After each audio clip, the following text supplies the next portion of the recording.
Bonjour, c'est parti pour une revue de psychologie positive.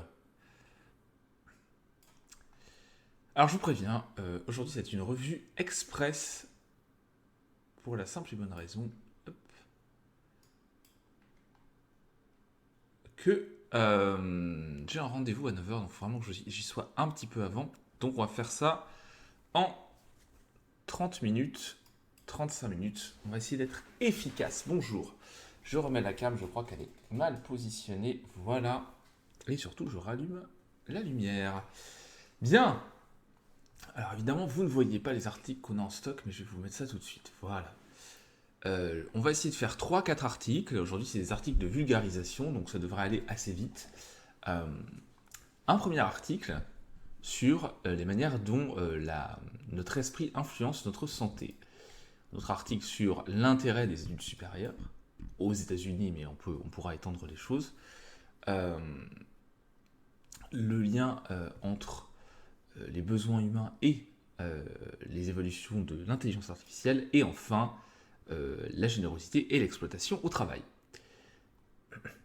Alors on va commencer tout de suite avec ce premier article sur la manière dont l'esprit influence la santé. Alors cet article, il a été publié le 20 septembre par rapport à un livre qui est sorti, qui a été publié par une chercheuse, je crois, de mémoire. Voilà. Euh, The Mindful Body, donc le corps en pleine conscience, et qui se base sur la recherche scientifique.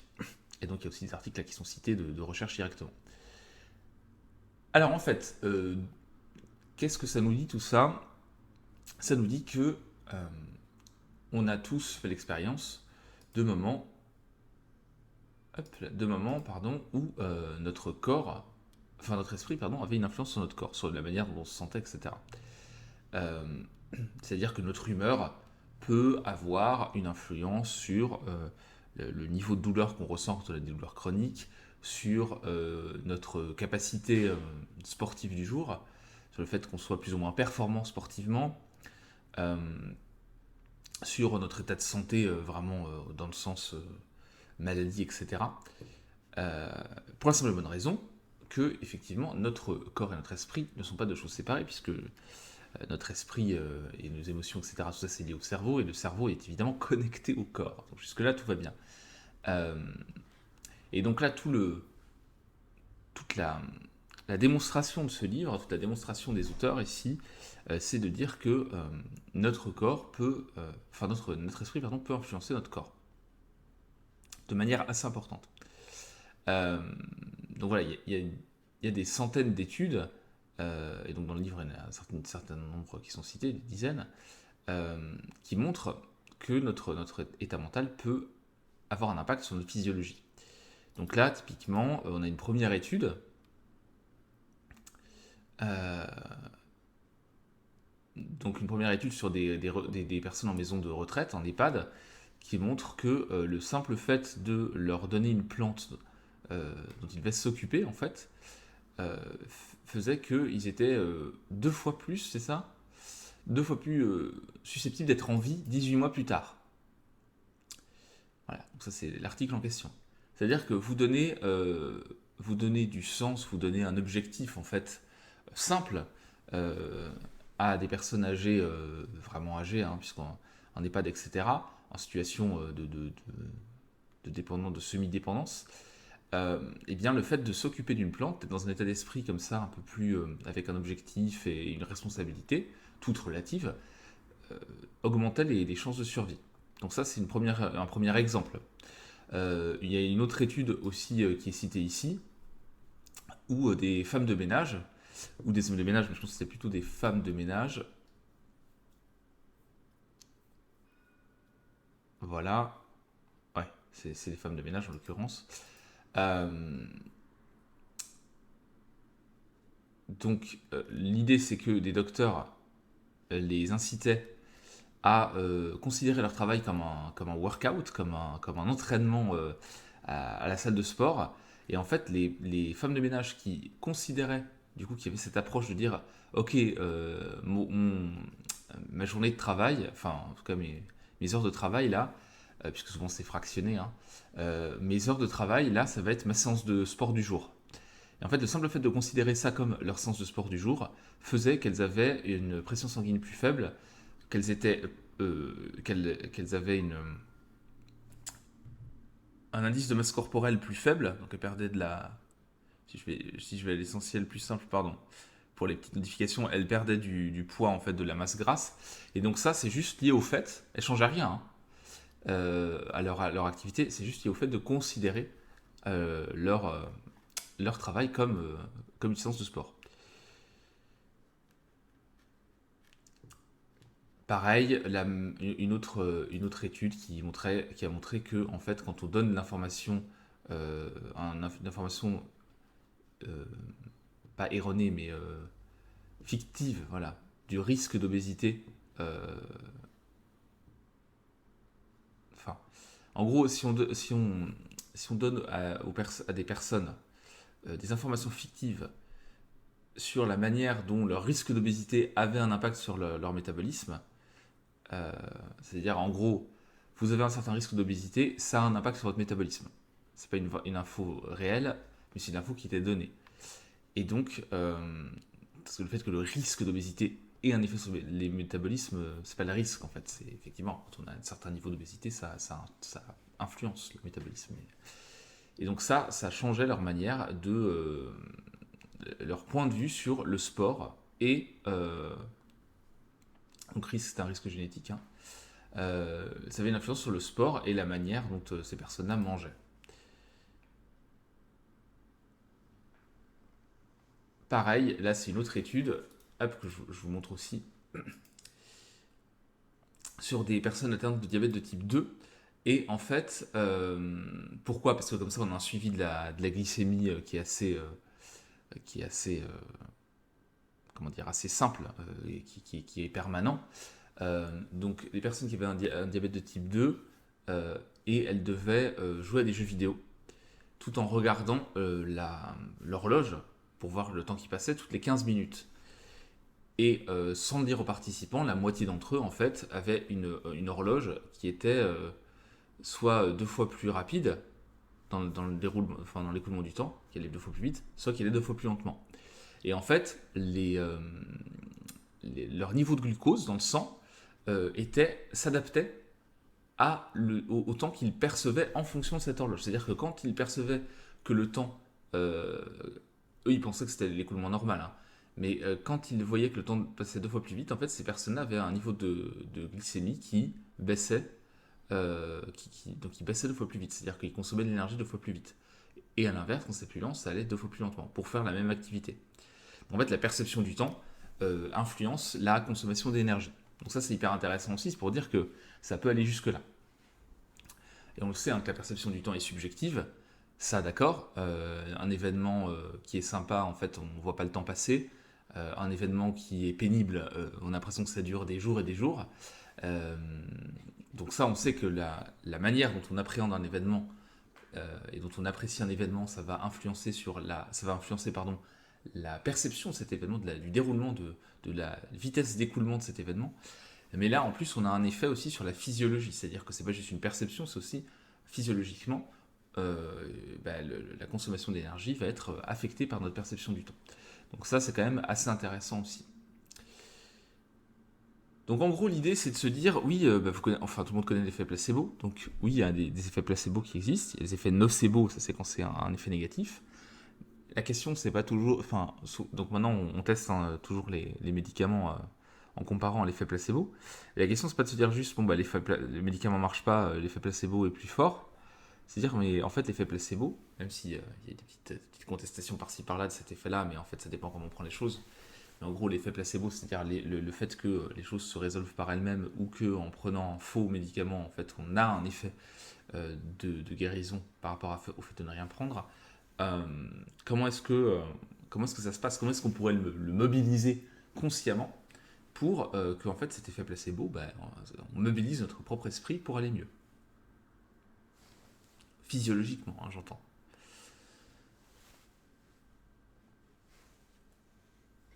Donc bien sûr, l'idée c'est pas de se dire, bah il y a l'effet placebo, mon esprit est puissant, je vais me guérir tout seul de tout, hein. Bien sûr que il faut être suivi par un médecin, qu'il faut prendre des traitements quand c'est nécessaire, que des opérations sont utiles. Parfois il y a des opérations inutiles, mais il y a des opérations qui sont utiles. Évidemment qu'il ne s'agit pas de dire la médecine ne sert à rien, le pouvoir de l'esprit va tout guérir. Ça serait criminel de dire ça. Mais sur un certain nombre de choses, l'esprit peut améliorer ou, pour des choses qui ne sont pas trop graves, même être suffisant pour euh, résoudre un certain nombre de problèmes. Encore faut-il être capable de le mobiliser, et encore faut-il avoir l'énergie, etc., et la bonne approche pour que ça fonctionne. Et puis après, il y a des différences interindividuelles. Donc en gros, les conseils des auteurs, enfin de l'autrice qui se base sur ces recherches-là, elle, en fait, elle dit plusieurs choses qui sont à la fois de l'esprit critique, du bon sens et aussi des approches qui sont intéressantes. Donc typiquement, quand on donne une prescription, il ne faut pas tout prendre pour argent comptant. Je crois qu'aujourd'hui, de plus en plus, les gens ont tendance à questionner justement les diagnostics et les conseils des médecins. C'est une bonne chose. Après, il ne faut pas tomber dans le complotisme ou dans le rejet permanent de la médecine. Là, encore une fois, c'est dangereux. Mais quand on parle de choses comme, vous voyez, le cholestérol élevé, etc., certaines choses un peu chroniques comme ça, où votre médecin vous dit ça, bon, fais ci, fais ça, ou fais pas ci, fais pas ça, parfois c'est un peu plus compliqué que ça. Euh, Pareil, hein, par rapport à la pratique sportive, ça a changé, mais il y a beaucoup de médecins qui ont tendance encore à donner des médicaments alors qu'il faudrait plutôt s'orienter sur un changement de comportement, une pratique sportive pour certains problèmes. Donc voilà, il faut pas hésiter à questionner ça et à pas prendre pour argent comptant non plus tout et à avaler des cachetons de manière aveugle pour des choses qui sont pas euh, graves. Il y a plein de choses par contre pour lesquelles oui il faut prendre un traitement, c'est hyper important. Mais en gros l'idée c'est rien n'empêche d'avoir un esprit critique quoi. Donc ayez un esprit critique. Ensuite, il faut adapter les choses en fait aux individus. Donc votre niveau, la manière dont vous percevez les choses est importante. Si quelque chose vous paraît très dangereux, très risqué, ça ne paraîtra peut-être pas à une autre. Et donc le fait de faire cette chose, même si ça peut vous faire aller mieux, si vous la considérez comme extrêmement risquée et que ça vous met très très mal à l'aise, ça va plutôt avoir des effets négatifs. Donc là aussi, il faut adapter les choses aux individus. Pareil sur les prédictions. En médecine, il faut vous dire attention, si vous faites ça comme ça, vous allez aller, vous avez de grandes chances de. Pareil, ou alors, quoi que vous fassiez, ça va se passer comme ça. Vous n'avez plus de choix, vous allez aller, par exemple, vous êtes prédiabétique, vous n'avez plus le choix. Même si vous changez les choses, vous êtes condamné à devenir diabétique. Et ben, pas forcément. En fait, les prédictions, ça ne veut pas dire qu'il faut les ignorer et s'asseoir dessus, mais il ne faut pas les prendre pour argent comptant non plus et pas se dire qu'on ne peut rien faire. On peut toujours faire des choses pour améliorer son état de santé. Donc voilà. Pareil, qu'il n'y a pas de bon ou de mauvais choix. Et c'est pas enfermant en fait, il faut regarder ce qui marche pour chaque individu. Donc on rejoint le truc de le côté enfin pas subjectif mais le côté différence interindividuelle. Chacun a des trucs qui fonctionnent pour lui et pas pour d'autres et inversement. Et puis éviter la comparaison sociale. La comparaison sociale c'est jamais une bonne idée parce que ça a des effets négatifs sur l'humeur, sur les relations, etc. Donc c'est pas très intéressant. Autre élément d'importance, c'est le fait d'être conscient de ce qui se passe. Je parlais du niveau de douleur au départ. En fait, quand vous avez des douleurs un peu chroniques ou qui s'installent, ça peut être intéressant justement, et c'est ce qu'il conseille ici, de suivre ce qui fait que d'un jour à l'autre, votre douleur varie. Pourquoi est-ce qu'un jour vous avez euh, très mal, un autre jour vous avez quasiment pas mal, etc. Donc ça permet de repérer aussi ce qui fait qu'on se sent mieux et qu'on vit mieux les choses. Et ça, c'est avec un suivi qu'on peut le faire tout simplement un peu de ce qu'on fait dans la journée, de son état d'esprit aussi. Et souvent, l'état d'esprit de la journée ou le fait de voir telle ou telle personne, d'avoir telle ou telle activité, même sans les avoir faites encore, va faire que le niveau de douleur va fluctuer en baissant ou en augmentant. Donc ça, c'est aussi une manière importante. Comme ça, après, on peut repérer, on peut se dire, ok, je sais que quand il y a ça, ça va mieux. Quand il y a ça, ça a un impact plutôt négatif, etc. Et donc, ouais, ce qui est souligné, c'est qu'il y a en fait, il y a des variations dans les niveaux de symptômes de certaines maladies. Et en fait, la manière dont on aborde les choses, notre état d'esprit, nos émotions, vont avoir une influence sur l'efficacité des traitements, sur la manière dont on se sent plus ou moins bien, plus ou moins en santé. Et donc c'est intéressant d'avoir cette approche un peu... Alors, mindful, c'est pleine conscience pour la méditation par exemple, mais c'est voilà, d'être conscient des choses tout simplement, d'être pleinement conscient des choses et de faire attention à ça. Et donc, citation des auteurs, enfin de l'autrice, pardon, quand on, quand on prend conscience que les décisions automatiques ou sans réflexion du passé nous limitent, il y a peu de choses qui nous empêchent dès lors de réorganiser le monde, notre monde, pour qu'il corresponde mieux à nos besoins, plutôt que d'utiliser justement nos expériences passées et notre passif pour conditionner, déterminer notre présent, notre futur. En gros, on a des choses qui sont passées, on a un passé, on a des décisions qu'on a prises dans le passé, on n'est pas obligé de rester enfermé dedans. En prenant conscience des effets de ces décisions sur ce qui s'est passé dans notre vie ou sur notre état de santé, etc., on peut décider d'autres choses au quotidien pour que notre futur soit déterminé par nos décisions d'aujourd'hui et pas par notre passé. Donc en gros, pour résumer, même si il y a plein de choses en fait, vu que c'est un article qui est basé sur un livre, l'idée c'est qu'on a l'effet placebo qui fonctionne, qu'on a une capacité à influencer notre état de santé et notre physiologie, ne serait-ce que par notre vision des choses, nos émotions. Je rappelle l'étude sur la glycémie, là, avec les jeux vidéo et le passage du temps. Et donc c'est intéressant d'essayer de s'appuyer là-dessus. Après, ça se travaille, ça s'éduque, ça se suit pour voir comment nos humeurs influencent les choses. Mais c'est intéressant de prendre en compte ça et de se dire, ok, en fait, je peux avoir une influence grâce à ma manière d'aborder les choses sur mon état de santé. Voilà. Donc ça, c'est plutôt quelque chose qu'il faut essayer de mettre en place. C'est pas hyper simple, mais sur certains trucs, voilà, vous pouvez repérer que telle émotion, telle humeur, etc., telle vision des choses change la manière dont vous vous sentez, et donc c'est intéressant d'aborder ça. Voilà pour ce premier article. Et, et on va passer tout de suite. Merci pour le raid. Merci pour le raid. Ilias. Alors attendez, je n'ai pas eu le temps de voir. Voilà. Ilias LF, merci pour le raid. Bonjour. Et merci pour les follow. On est en pleine revue de psychologie positive. Alors, merci pour le raid.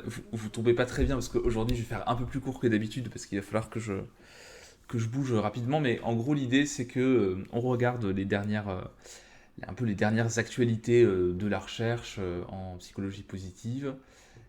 Et donc, on regarde un petit peu comment améliorer les choses. Oui, c'est ce que je vais faire. Oui, merci.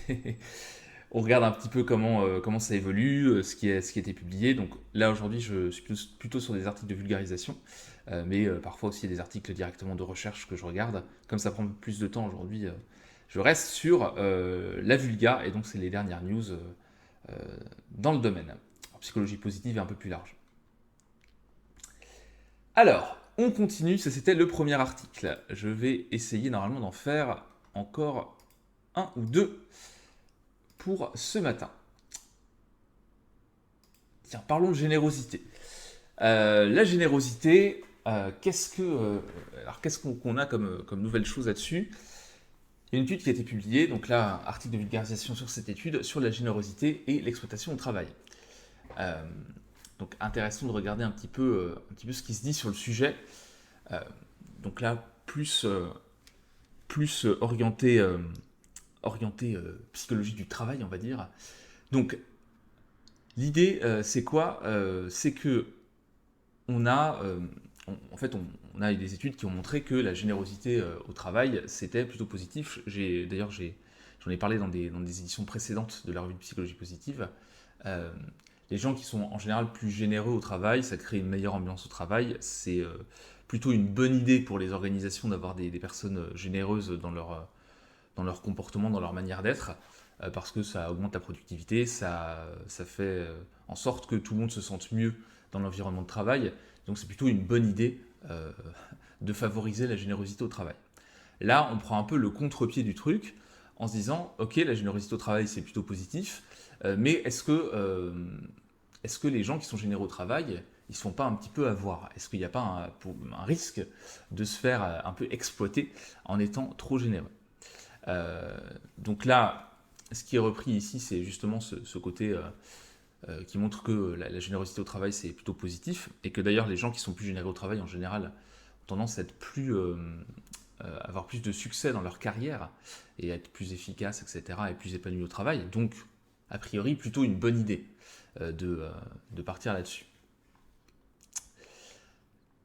Et donc, il y a une nouvelle publi qui est sortie, donc, qui est citée dans résumé ici, et donc qui est cette étude-là, que je vous montre rapidement, euh, et qui montre que les personnes qui ont une réputation, la réputation d'être généreuses au travail, peuvent avoir un effet, enfin, peut y avoir un effet pervers du truc, en termes de management, etc.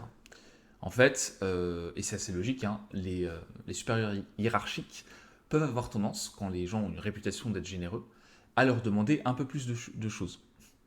Alors pas forcément de manière volontairement dans une démarche d'exploitation, on dira il est généreux ou elle est généreuse, donc on va l'exploiter, on va en tirer tout le jus possible euh, pour en profiter, mais en tout cas d'une manière non consciente et automatique, il peut y avoir la tendance, enfin voilà, si vous avez l'expérience au travail de ça, des gens qui sont pas plus impliqués, mais qui ont tendance à pas trop regarder, à faire un peu de rab en termes d'heures ou à en faire un peu plus. C'est aussi les gens auxquels on va demander un peu plus. Et les gens qui sont plutôt en mode non mais moi mes horaires sont hyper rigides, ou voir certaines personnes qui sont, et ce qui est pas, voilà, enfin on est payé pour faire des heures de telle heure à telle heure, donc il n'y a pas de souci, mais ou des personnes qui vont parfois être un peu pénibles, etc., rien vouloir faire, ce qu'on appelle la fameuse prime aux chieurs, eh ben, eux, on ne va pas leur demander plus en général. Voilà, donc il peut y avoir cette tendance-là. Euh, et donc le risque, c'est de demander plus aux gens généreux sans compensation. C'est-à-dire, tu fais ça en plus, on sait que la personne, elle travaille, elle peut faire un peu des heures sup sans rien demander, voilà, donc et qu'elle est plutôt volontaire et impliquée, et donc on va encore un peu charger la mule. Et ça peut être un risque. Parce que en fait on va avoir, donc là bon, je passe rapidement là-dessus, mais on va avoir après des effets négatifs potentiels. Donc évidemment quand vous demandez de faire plus de choses à quelqu'un de plus en plus, etc., à force, peut y avoir un désengagement de la personne, et donc vous vous privez potentiellement justement d'une personne qui est assez positive dans l'équipe de travail et qui va avoir une influence, comme d'autres études l'ont montré, assez positive, puisqu'une personne généreuse, voilà, ça a des effets non seulement sur la productivité de la personne en tant que telle, mais aussi sur l'équipe dans laquelle elle travaille. Et donc si vous vous privez de cette personne parce que vous chargez trop la mule, ça risque à force de dévitaliser un peu cette personne, voire de la pousser si on va à l'extrême au burn-out, etc. Et donc c'est une fausse bonne idée. Parce qu'en fait, sur le coup, il y a un peu plus de productivité, etc. Et puis très vite, à terme, enfin très vite, à terme, ça peut aboutir à la personne qui s'en va, la personne qui fait un burn-out, etc. Donc c'est plutôt une mauvaise idée.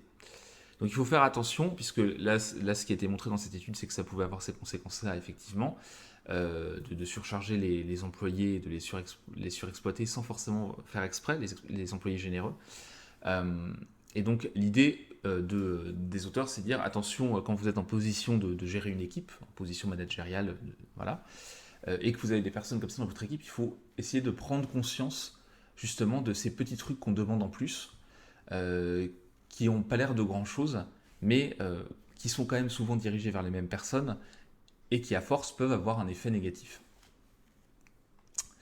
Voilà. Alors, je regarde si j'ai d'autres choses que j'ai oublié de vous dire par rapport à cet article-là, mais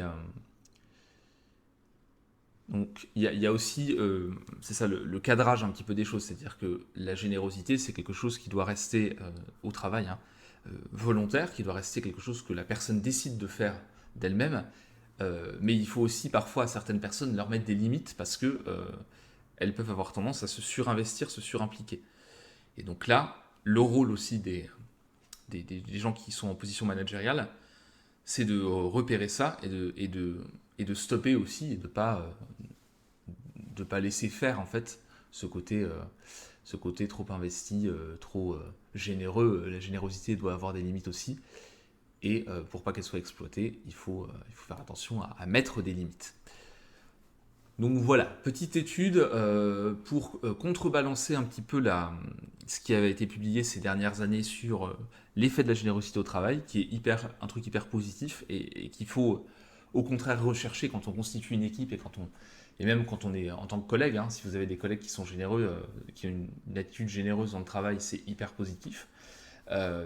Et c'est quelque chose qu'on peut aussi cultiver soi-même. La générosité, ça se travaille, donc il n'y a pas de souci. Et au contraire, ça a aussi des effets sur l'avancement de carrière, sur l'humeur, la satisfaction au travail. Donc c'est plutôt quelque chose de positif, mais toujours avec des limites, avec des garde-fous, pour pas tomber dans un extrême où en fait cette générosité devient néfaste pour notre propre santé mentale. Donc voilà. Et quand on est employé d'une structure, alors quand on est en freelance, ben, c'est à soi ou quand on travaille en équipe un petit peu comme ça, de manière ponctuelle, sans être forcément dans une hiérarchie, ben, c'est à soi-même de mettre les limites. On doit se mettre les limites nous-mêmes. Mais quand on est dans une équipe, on peut aussi se les mettre soi-même. Et c'est aussi les supérieurs qui ont ce rôle-là, hein, c'est leur job, ils sont payés pour ça, de faire attention à ce que ça se passe bien. Voilà pour ce deuxième petit article sur la générosité. Alors, je regarde où j'en suis et je regarde ce que j'ai à vous proposer, sur quoi on va partir. Tac. Allez, restons sur la formation. La formation, et allons sur l'intérêt des études supérieures. Dernière étude qu'on va regarder ce matin, je pense, parce qu'après il va falloir que je décolle. Hop. Donc l'idée, alors je ne sais pas si vous le savez, c'est assez enfin, ça fait des décennies qu'on a des études là-dessus. Le fait de faire des études supérieures en général, ça va avoir un effet positif sur, on le sait, dans des études aussi sur le bonheur, ça a un effet dans des grandes masses. Hein. Après, si on prend des individus isolés, il y a toujours des variations, évidemment, il y a des cas particuliers, mais dans les grandes masses, sur des centaines de milliers de personnes ou des millions de personnes, on a pu observer que le fait de faire des études supérieures, ça va avoir des effets sur la santé mentale, sur la santé physique, donc le bien-être positif, sur l'insertion, sur évidemment le niveau de salaire, voilà, sur un certain nombre de marqueurs. Le fait de faire des études supérieures, c'est plutôt un avantage et ça va plutôt avoir un effet positif potentiellement important. Et donc là, l'idée, c'était de se dire, est-ce que aujourd'hui, on a encore des bénéfices aussi importants des études supérieures? Alors là, c'est une étude américaine, donc il y a quand même toujours la limite du fait qu'aux États-Unis, les études supérieures coûtent un bras, une jambe et encore d'autres choses. C'est ultra cher.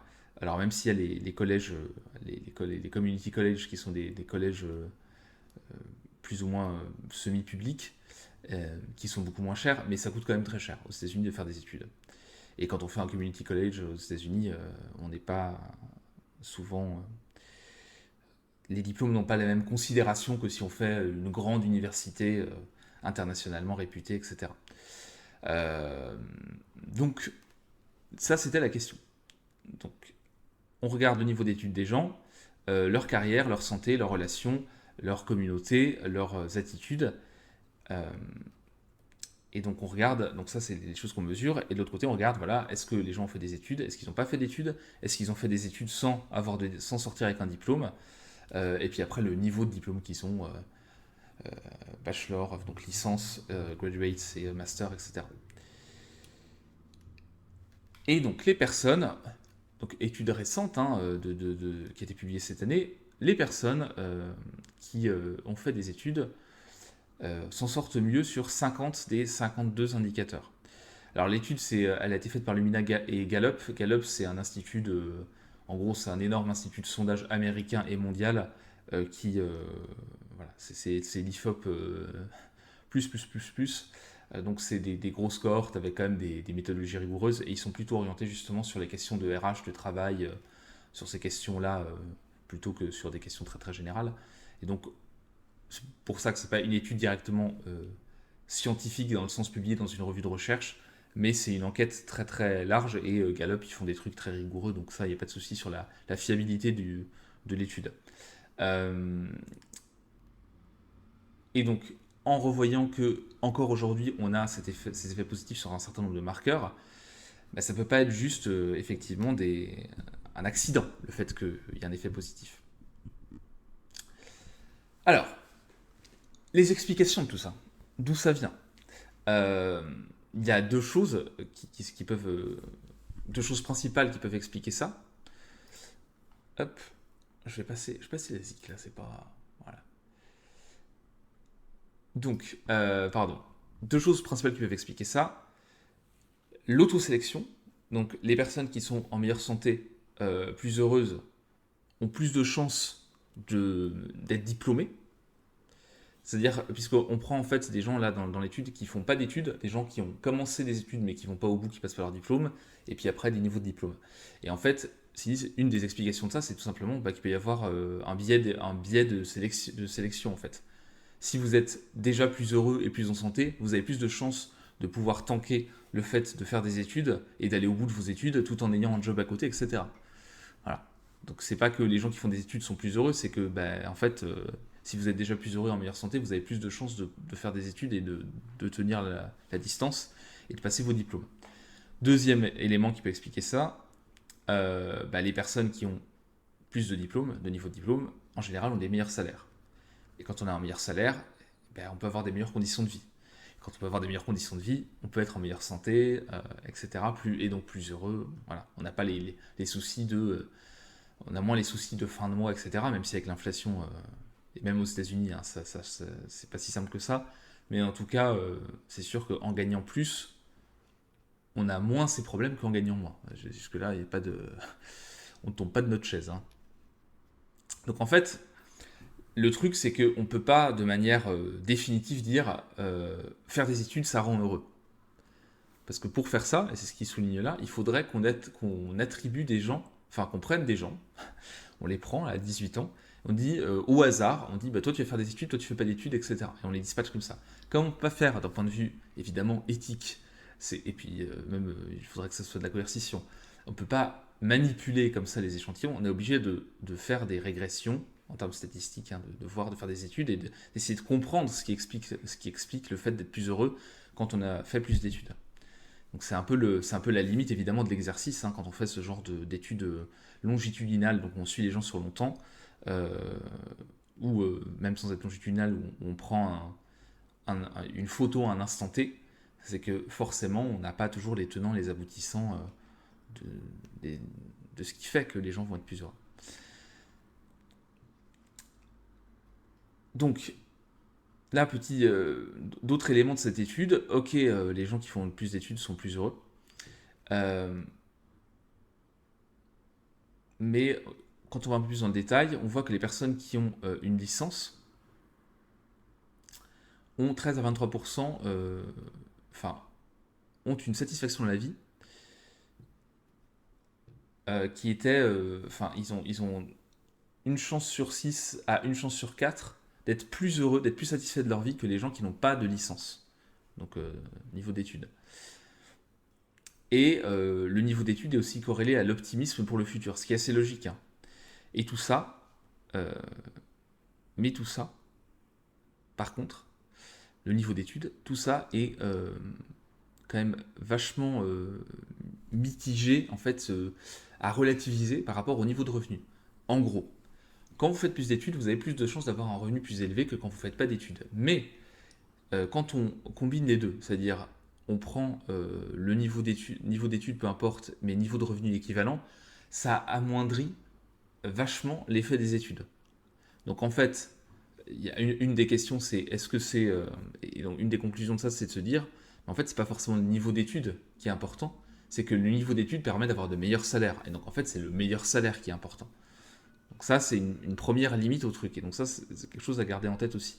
Ce qui est assez logique, mais encore une fois, hein, les études, parfois, bon, on retombe sur des choses qui sont assez logiques quand on réfléchit un petit peu à la question. Sauf que la différence, là, c'est qu'on a des arguments, on va dire, objectifs pour faire avancer la réflexion et se dire, ok, c'est pas juste moi qui ai analysé la situation et ça me paraît être une bonne solution, c'est qu'on a des chiffres et on a des éléments factuels pour appuyer ces arguments-là, pour soutenir ces arguments-là. Une autre étude aussi a montré que 54% des étudiants qui allaient donc là, plutôt dans les universités publiques, en l'occurrence, aux États-Unis, y allaient pour des raisons personnelles. Je dis public hein, pour aller vite, mais voilà. Y allaient pour des raisons personnelles comme le fait de s'améliorer ou le fait de devenir un modèle en fait pour des personnes plus jeunes, etc. Et donc 60% des étudiants disent qu'en fait ils accomplissaient des objectifs personnels en allant faire des études. Et donc vraiment des objectifs personnels, et seulement 49 qui disaient qu'ils faisaient des études pour des objectifs professionnels. Donc il y a aussi ça qui est important, c'est dans quelle démarche on est quand on fait des études. Parce que si on y est pour accomplir des objectifs personnels, on est dans une réalisation de soi, on est dans le fait de donner du sens à sa vie, et donc c'est pas la même chose qu'on en tire en termes de bonheur que quand on y est de manière utilitariste, je fais des études parce que je vais faire tel métier. Alors après, ça peut être une passion ce métier. Dans ce cas-là, ça prend un autre sens. Mais si c'est juste pour, enfin entre guillemets, juste pour avoir ce métier pour avoir un salaire correct, tel ou tel métier pour avoir un salaire correct, ça n'a pas les mêmes effets non plus. Donc là aussi, c'est des choses qui permettent de recadrer un peu l'effet des études et de se dire, ok, les études, c'est important et ça a des effets positifs, mais c'est quand même vachement le salaire qui joue finalement et qui est lié au niveau d'études, mais pas que. Et c'est aussi le projet qu'il y a derrière les études qui va jouer et qui va faire qu'on va vraiment en tirer profit du fait de faire des études. Donc voilà. Euh, alors, ça je passe, ça c'est évident. Pareil, les gens qui font plus d'études ont tendance, dans 30% des cas, à se considérer en meilleure santé que des gens qui ne font pas d'études. Euh, et on a aussi un effet des études sur le fait d'avoir des maladies chroniques par rapport aux personnes qui ne font pas d'études. Les gens qui font des études ont tendance à avoir moins de maladies chroniques. Des comportements de santé aussi qui vont être plus appropriés. Parce que maladie chronique, on met derrière, surtout quand on parle des États-Unis, on met le diabète, on met l'obésité, le cholestérol, enfin la pression, l'hypertension, voilà. Il y a toutes ces choses-là. Donc le fait d'avoir plus de niveau d'études fait qu'on fait plus attention à ces choses-là en général. Encore une fois, vous prenez un cas particulier au hasard, on a toujours des contre-exemples. Hein. Là, on est sur des grandes masses. Qu'est-ce que je peux vous dire? Voilà, c'est exactement ce que je disais, le fait de boire des sodas, de mal manger, etc. Bon voilà, quoi. On a une corrélation avec les études.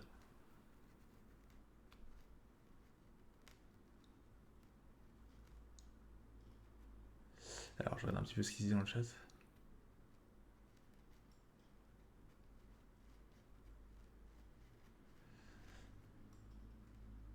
Bref, je fais pas de react sur cette chaîne, donc je sais pas de quoi, vous parler. Donc, voilà pour les éléments sur cette étude, hein, sur le niveau d'études, etc. Donc c'est intéressant d'aller un petit peu au-delà du lien basique qu'on peut avoir entre le niveau d'études et la santé. Voilà. Très bien. Alors j'en finis avec ça, avec les conclusions en fait sur le niveau d'études. Donc les gens qui ont plus d'études ont tendance à être mieux intégrés dans leur communauté de voisinage, etc. À être plus engagés aussi dans des, on va dire, des associations caritatives, etc. À voter aussi. Les gens qui ont plus d'études ont tendance à plus voter et ont tendance à être plus sensibilisés aux questions de réchauffement climatique, etc. C'est aux États-Unis encore une fois. Mais l'intérêt de tout ça, c'est de se dire, ok, en fait, le niveau d'études, ça a quand même un impact intéressant, mais qui est à relativiser par rapport au projet qu'on a derrière les études et par rapport au niveau de salaire, en fait, parce que ce niveau de salaire qui va aussi expliquer une partie des bénéfices liés aux études. Donc voilà pour cet article. Alors je regarde juste un truc. C'était quel article? What good? Hop. Ok. Eh bien écoutez, euh, très bien. On va s'arrêter là pour aujourd'hui, parce que là il faut vraiment que je file.